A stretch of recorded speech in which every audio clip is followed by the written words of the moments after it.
जन स्वास्थ्य अभियांत्रिकी मंत्री कन्हैयालाल चौधरी और जल संसाधन मंत्री सुरेश सिंह रावत ने बुधवार को जल भवन में संयुक्त प्रेस कॉन्फ्रेंस की। मंत्री कन्हैयालाल चौधरी ने कहा कि प्रधानमंत्री नरेंद्र मोदी के मार्गदर्शन और मुख्यमंत्री के नेतृत्व में जल परियोजना को लेकर अहम निर्णय लिए गए हैं।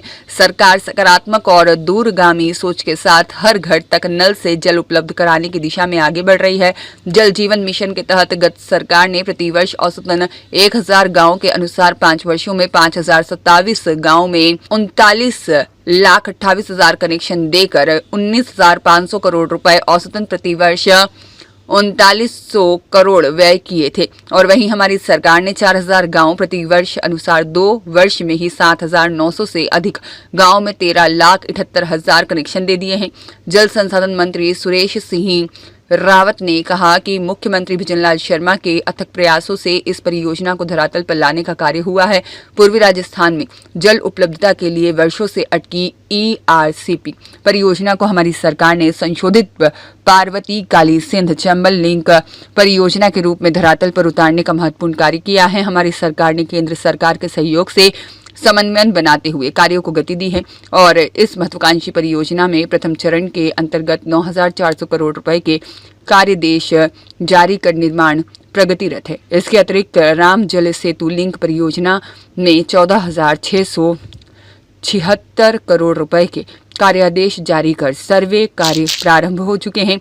इन कार्यों से पूर्वी राजस्थान में पेयजल उपलब्धता सुनिश्चित की जा सकेगी। पत्रकार वार्ता के अंदर हमारे बीच में हमारे बड़े भाई और PhD मंत्री आदरणीय कन्हैया चौधरी साहब और सभी हमारे पत्रकार मित्रों, आज हम सरकार की 2 साल उपलब्धियों पे जल संसाधन विभाग की महत्वपूर्ण उपलब्धियां रही। माननीय मुख्यमंत्री जी भजनलाल जी के अथक प्रयास से जो परियोजनाएं वर्षों से अटकी हुई थी, पिछली सरकार द्वारा लटकाई गई थी, भटकाई गई थी, उनको धरातल पर उतारने का काम हमारे यशस्वी मुख्यमंत्री आदरणीय भजनलाल जी ने किया। अगर हम ERCP की योजना, राम जल सेतु लिंक परियोजना की बात करें तो वर्षों से लोग इस पे राजनीति करते थे, लेकिन जैसे ही आदरणीय भजनलाल जी मुख्यमंत्री बने, उन्होंने मध्य प्रदेश से बात करी, केंद्र से समन्वय बिठाया, तो उसी का परिणाम है कि आज ये इतनी महत्वपूर्ण परियोजना धरातल पे उतर गई, काम स्टार्ट हो गया। हमने 9,700 करोड़ के टेंडर वर्क ऑर्डर रिकमेंडेशन दे दिए। इसके बाद भी अभी लगभग 14,676 करोड़ के टेंडर हमने दे दिए। इसके साथ ही अगर हम यमुना की बात करें तो हमारा पूरा शेखावटी अंचल, जिसके अंदर हमारा सीकर, चूरू और झुंझुनू कई दशकों से प्यासा है। पिछली सरकारों ने यमुना का पानी राजस्थान को मिले, इसके लिए कोई प्रयास नहीं किए।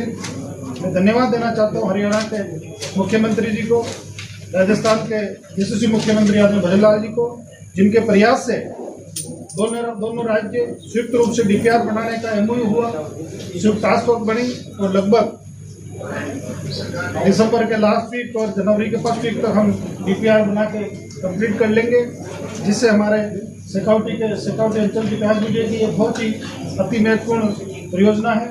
इसके अलावा भी हमारी जल संसाधन विभाग की सर्वन परियोजना जो लंबे समय से लंबित थी, उसके अंदर भी हमने तेजी से इस पर काम किया और अगले साल हम इस बांध को पानी से भर देंगे।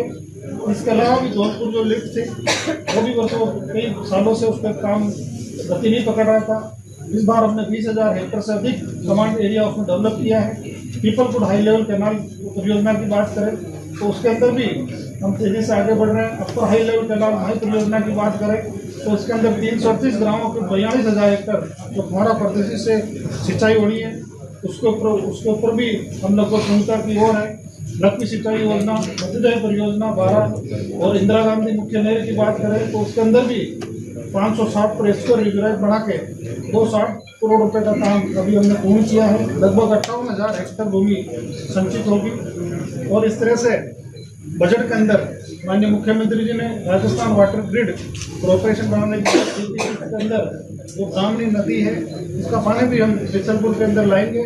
और इस तरह से आप देखेंगे कि चाहे ARCP हो चाहे हमारी यमुना हो, और इसके अलावा भी जल संसाधन विभाग की जो महत्वपूर्ण परियोजनाएं लंबे समय से लंबित थी, एक कारणों से उन सब समस्या का हम समाधान करते हुए आगे बढ़े।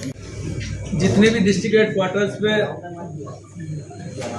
जो रुचियों के द्वारा काम किए उनके अंदर कॉम्बिनेशन नहीं बैठने की वजह से नगर निगम, नगर पालिका और PHED का आपस में कॉम्बिनेशन नहीं बैठने की वजह से सब जगह इंडियंस आ रही थी। तो जब ये समस्या हमने देखी थी, इसको हमने हाथ में लिया और जब हमने उनकी DPR जो उन्होंने बनाए थे जिसकी उसकी हमने जब देखा, उसमें जहाँ पे पानी की आवश्यकता थी, जहाँ पे पुरानी लाइनें बदलनी थी, जहाँ पे वर्टिकल जो शहर बस गए, उस जगह पे पुरानी लाइन को नहीं लेके एक बाहरी जो जरूरत थी वो ले रखे थे। हमने वापस दोबारा वहाँ लोकल जो भी जनप्रतिनिधि थे, जो भी लोकल पार्षद थे, और विशेषकर उस जगह के ऊपर जो लाइनमैन, उसको ज़्यादा पता रहता है पुराने शहर में किधर वाल बदलना करना, उनसे हमने लेते हुए उसकी दोबारा हमने DPR बनाई।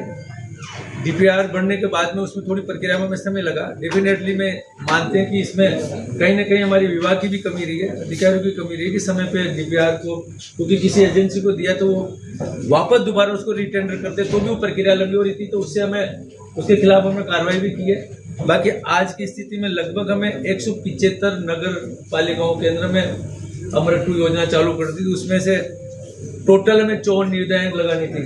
104 नगर पालिका हमने वर्क ऑर्डर दे दिए हैं, काम चालू हो चुके हैं, और 22 निविदाएं जिनका 2,500 करोड़ रुपए की है, इनकी प्रक्रियाधीन है, टेंडर हमने अप्रूव कर लिया है। कोशिश करेंगे कि हम 15 जनवरी से पहले सबके वर्क ऑर्डर देके इसको समय पे हम काम पूरा कर दें। मोटी मोटी जो हमारे पास जो योजनाएं चल रही है, अमृत 2 जल जीवन मिशन की स्थिति ये है। दूसरी, हमने लोगों की सुविधा के लिए पहले जो घरेलू कनेक्शन लेने के लिए 50 जगह से उसको NOC लेनी पड़ती थी, और NOC की प्रक्रिया के अंदर जो आम उपभोक्ता परेशान होता रहता है, उसके लिए हमने नया बनाया सर्कुल लेके आया कि जो भी हो एक मुश्त पैसा जमा करा दे, उसके रोड कट से लेके नगर पालिका के NOC से लेके हम सब खुद ला के देंगे, जिससे जब भी वो अप्लाई करता है उस समय पे उसका कनेक्शन मिल जाए। ये सारी चीज़ें हैं, और हम कोशिश करेंगे कि आने वाले इन 2 सालों के अंदर कोई भी राजस्थान के अंदर ये दिक्कत ना है। और सबसे बड़ी जो ईश्वर की कृपा से जो अच्छी बारिश होने की वजह से सुविधा तो मिली है, बाकी फिर भी हमने जो कंटिजेंसी के जो काम जो समय पे नहीं होते थे, हमने हमारे मुख्यमंत्री जी ने उसको समय पे जनवरी के महीने के अंदर हमारे से प्रपोजल लेके फाइनेंस में बजट दिया। उस बजट के द्वारा लगभग हमारे 3,700 तो हमने नए ट्यूबवेल्स बनाए इन 2 वर्षों में, और 6,300 हैंडपम्प हमने नए किए, और पुरानी की अगर बात करें 4,35,000 पुराने हैंडपम्प की हमने मरम्मत का काम किया। ब्यूरो रिपोर्ट देश 24 एक्सप्रेस।